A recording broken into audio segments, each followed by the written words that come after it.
don't know how much more of an effect what Soleil said has, I mean, giving our kids poisonous food, and how we're not all in the streets right now.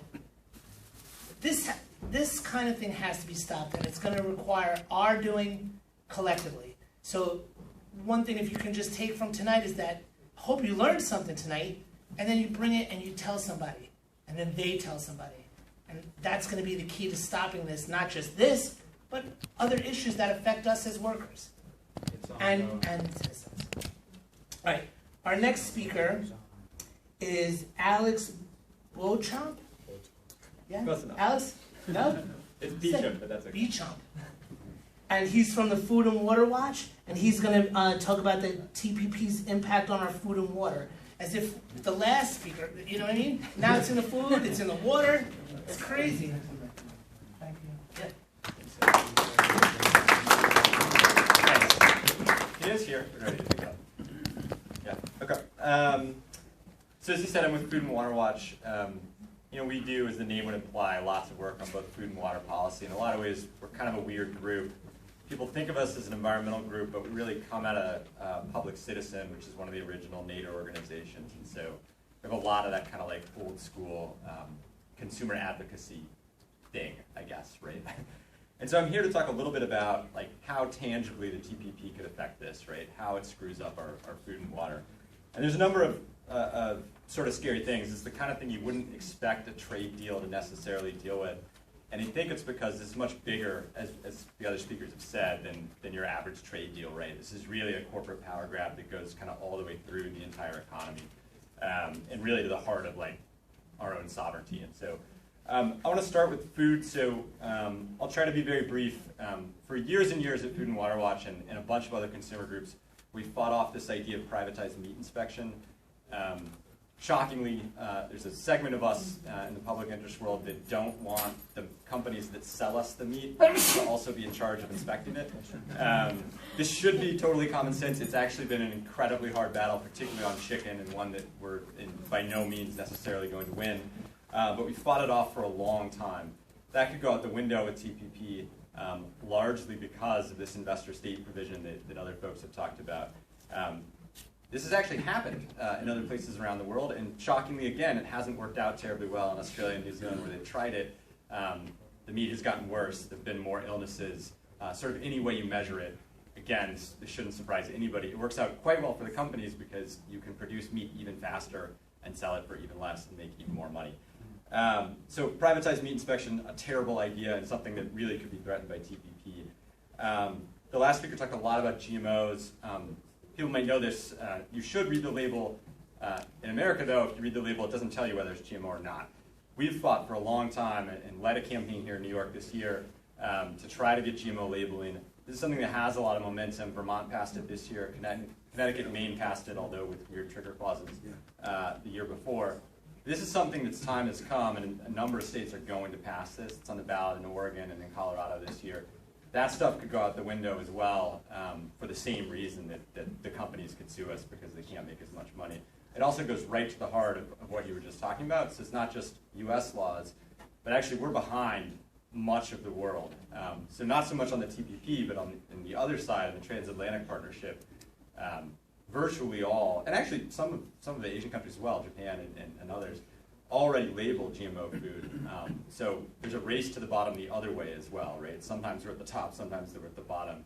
But the race to the bottom isn't just about jobs, it's about regulations as well. There's a real regulatory race to the bottom kind of at the heart of all this. And a lot of people think GMO has been banned in most of those countries. There are some narrow exceptions, but most of those didn't ban it, they just labeled it. And that sort of became a ban, right? Because if there's a product on the shelf that says GMO, one next to it that costs virtually the same, it doesn't say that, most consumers don't buy it. And so that's what happened in Europe and most of the rest of the industrialized world. Last, I'll talk about seafood. So right now, we're inspecting less than 1% of the seafood that we import. It doesn't seem like you'd go much below that, but we will if we pass TPP. More worrisome than that, though, is that right now in Southeast Asia and Vietnam and other countries, they're producing seafood with antibiotics, with chemicals that are banned in the US, we technically outlaw them for sure. Some of it is getting in, but at least it's right now against the law. So if they were in that 1%, you'd be thrown out. I think there is something about just countries not wanting to break the law.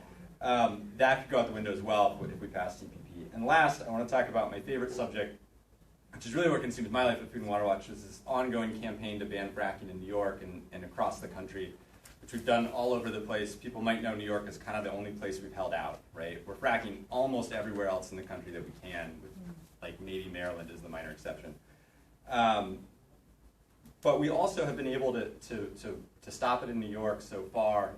We've also been able to pass local bans in a bunch of places around the country and in over 100 towns and municipalities in New York. All of that stuff could go out the window. And just in case you think that I'm being hyperbolic about any of this, the fracking thing is actually a real thing under NAFTA that's happening right now. So there's already been a lawsuit against a town in Quebec that banned fracking by a drilling company. So we already see these things playing out under the existing deals that we have.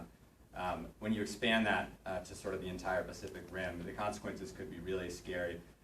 The other thing I'll say about fracking is it's not just about this ability to regulate ourselves or stop it. It's also about the market, right? When Japan joined the TPP, it made it about natural gas. Japan is by far the biggest importer of liquefied natural gas in the world. I don't know if a lot of people necessarily know this, but in the US, it's almost a closed market, actually. So we export almost none of our natural gas. Unsurprisingly, around the world, the price is much higher. So there's a huge glut in the US, in part because we're fracking away.